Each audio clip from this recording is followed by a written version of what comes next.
Dennis, so nice for you to take the time to come and talk with me. Oh, it's a pleasure. Thanks for having me on. I'm excited.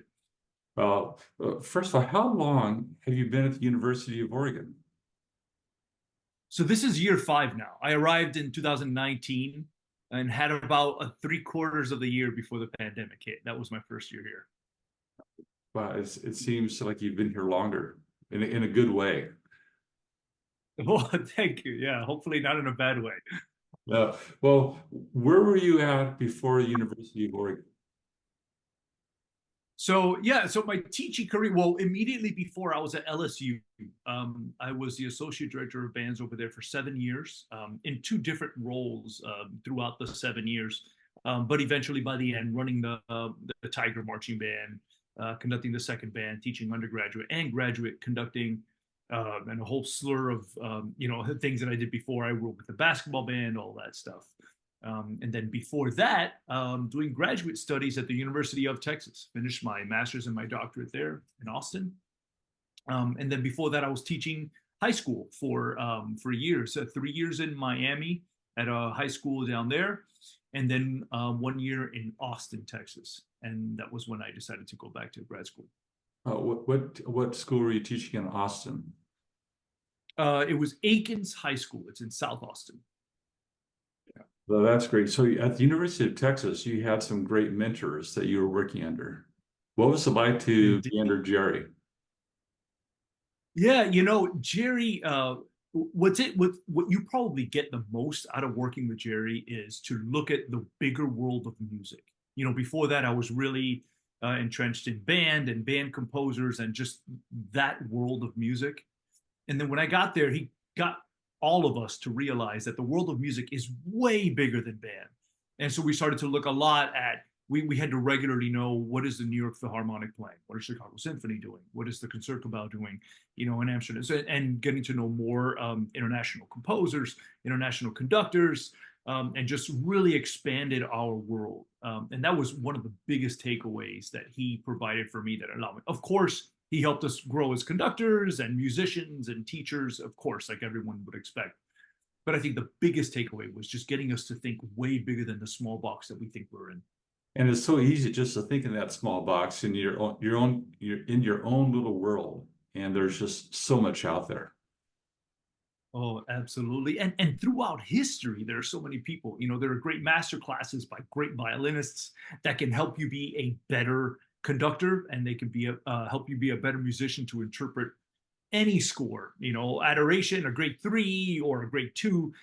There are things there that can help you be better at everything else you do. So, thinking of bigger horizons. Well, I was looking at your bio, and you've got quite the range of experience. I see that you do a lot of conducting honor bands and top-notch ensembles, both nationally and internationally. So what are some of the ensembles that you've had the pleasure of working with that you could tell us about? Yeah, I've been very fortunate. One of the most recent, I guess I'll go in chronological. I teach at a music festival every summer in Austria. It's a small town called Schladming, but it's an incredible opportunity because you get musicians from all over the world to come together for basically a week-long music, event. And so they call it YWOP, which is World Youth Wind Orchestra Project. And I had the opportunity to conduct one of my pieces with them this past summer, to conduct the ensemble. But we also help them in sectional capacities. There are quite a few of us on the faculty. And so we work with them in sectional capacities and conducting, doing performances with them, which is incredible. Of course, I got a chance to conduct the Dallas Winds, and that was really special, because Jerry, wanted me to do a concert of mostly video game music. And so a lot of that didn't exist in really top-notch arrangements. So I created all of the arrangements that we did for that actual concert. I got a chance to conduct the West Point Band, which was really excellent. I worked with some ensembles down in Columbia, in chamber orchestras and chamber ensembles and wind ensembles. So I've had a lot of, great experiences, but that I'll never take back. And that brings me to another point. not only are you really involved with the conducting aspect of music, but you've been doing a lot of writing. I had a chance to listen to a couple of your pieces, and what I love about your pieces is that they're unique and they work well for the band. So, Oh, how did you get started with the composing? what's interesting, a lot of people kind of divorce the concert and the marching band side of music, but actually, the way I got started with composing is through marching band. So when I was, graduated high school, I was, working with drum lines and so forth, and marching drum corps. That was a big part of my past. And so that got me, and I basically used drum corps as summer school. I would talk to the music arranger, I would talk to the staff just to learn like what they were listening for. And I made some great friendships. And one of my, um, uh, you know, uh, musician friends in the drum line said, "Hey, why don't you write me a piece for my senior recital?" He was going to school at University of Central Florida. And so I wrote him a piece, a small piece for piano and percussion.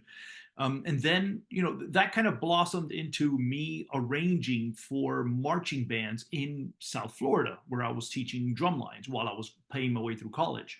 And so I was writing marching band shows and trying to develop that craft, which has really continued to grow. And nowadays, I mean, that's a really big side element of what I do. I write for a lot of bands. Actually, all of the high schools that I write for are in Texas, and state finalists and BOA kind of bands. And I write for several universities as well, which is a very different style of writing.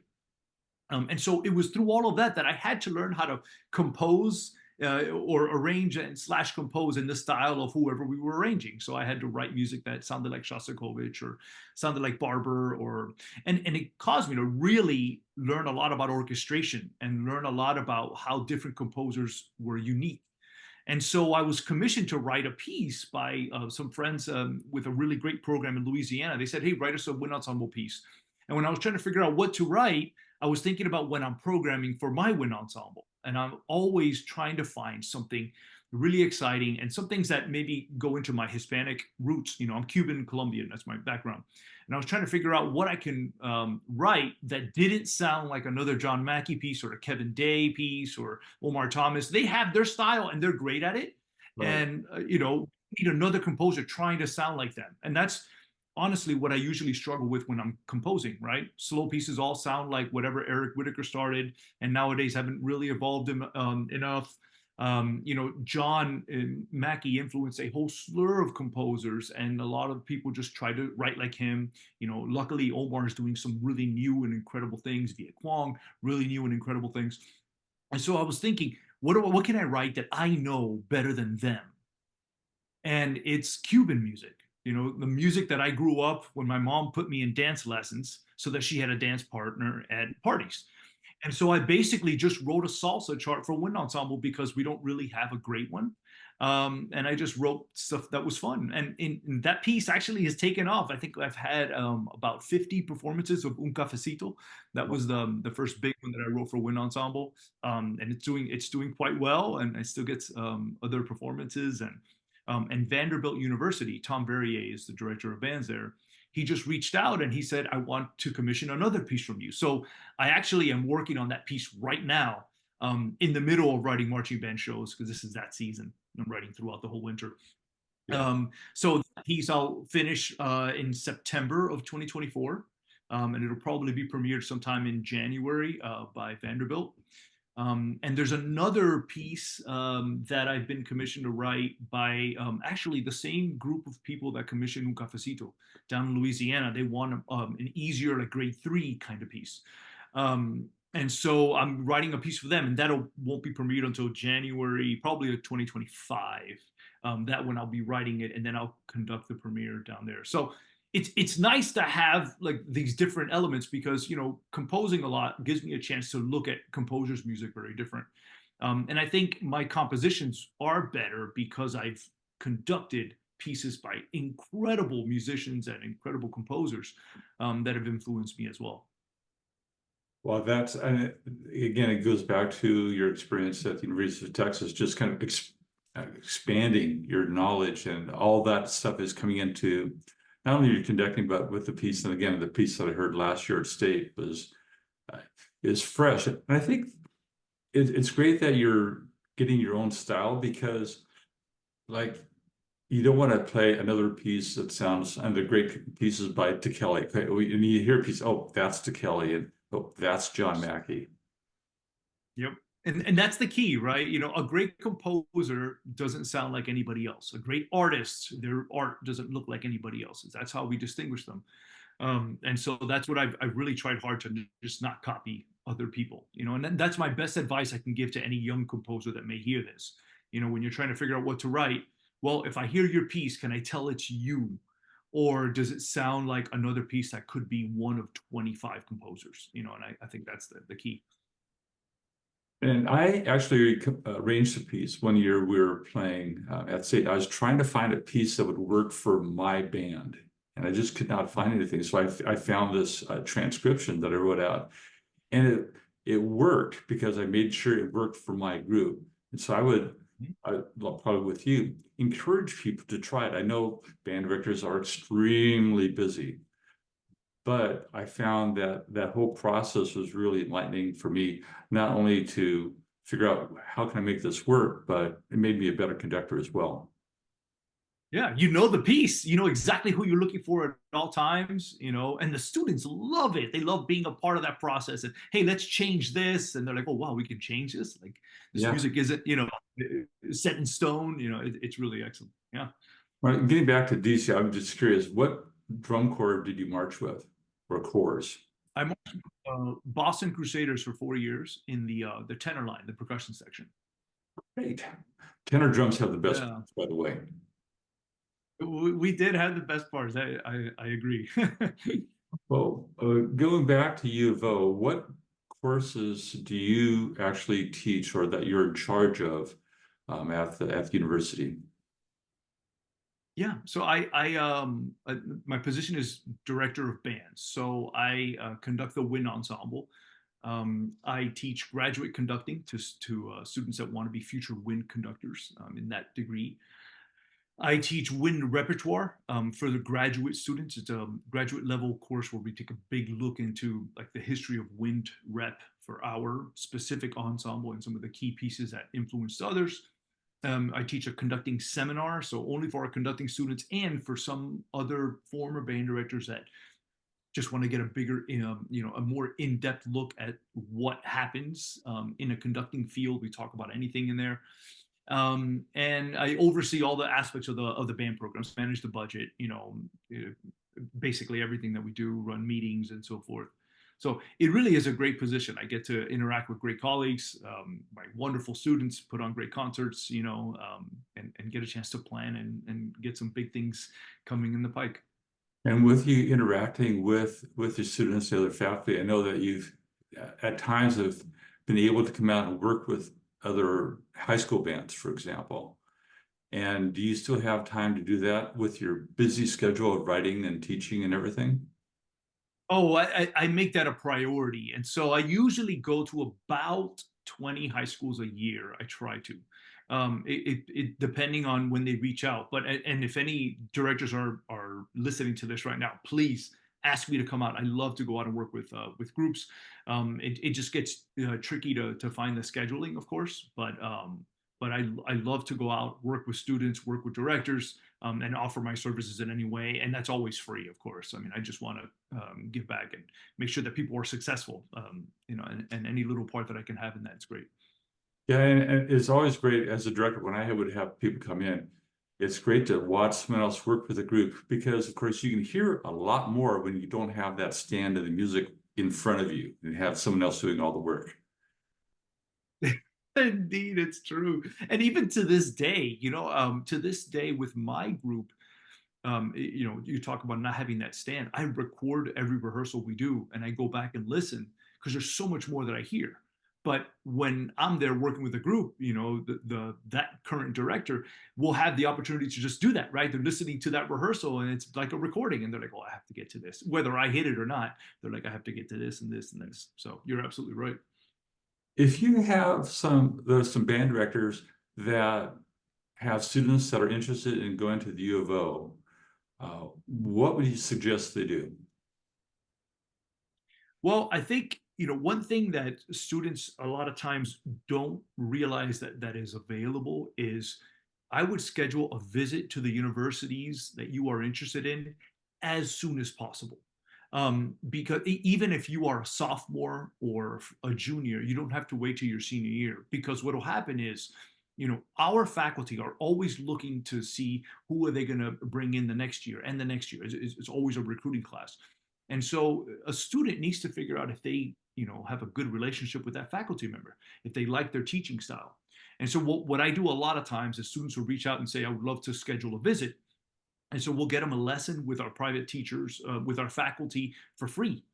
So they get a chance to work with them. And then they sit in a wind ensemble rehearsal and just play along with us on a day, as long as it's not the day of the concert.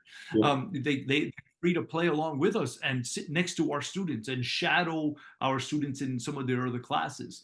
And we offer all of that for anybody that wants to visit. So I highly encourage any student that is interested in music, do that for as many of the schools that you're interested in as possible, and do it as early as you can so that you can realize, I love this environment, or this didn't exactly work for me, and you start to pare your lists down to something that, a little more manageable.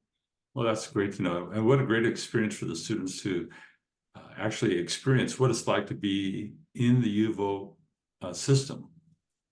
Yeah, we have a really good time. They go to the classes with our students. They talk to them. They go to the studio classes. They get the lesson.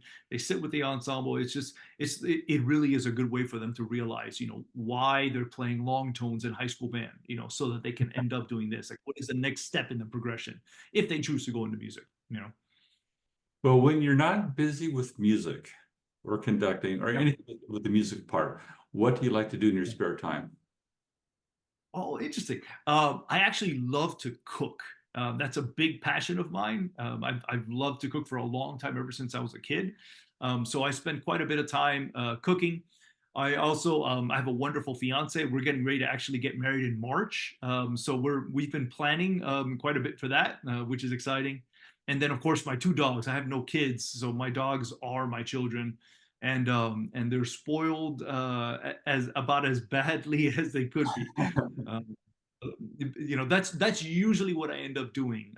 But most of the time, I am writing or getting some kind of project underway, and so forth. So if I was coming over for dinner next week, what would you make me? I would probably make you a Cuban dish called ropa vieja. Ropa vieja basically, for some reason, translates in English to old clothes. And it's basically a flank steak that's pressure cooked, and then you shred it when it's really tender, and it becomes like little strings of beef. And then you cook it inside of tomato, pepper, onion, garlic base, and you infuse all of that into the meat over some white rice and maybe some plantains. Yeah. Okay, I'm on my way. Yeah, there we go. We'll do it. We'll do it. Well, thanks for talking with me today. It's really enlightening, and I hope that the band directors, just by watching this interview, gives you a chance to come out and work with the groups, and now they know you more as a person. Yeah, I appreciate it. And thank you so much for having me out. And I look forward to connecting again. All right, I'm looking forward to it. Have a great rest of your day. All right, you too. Take care.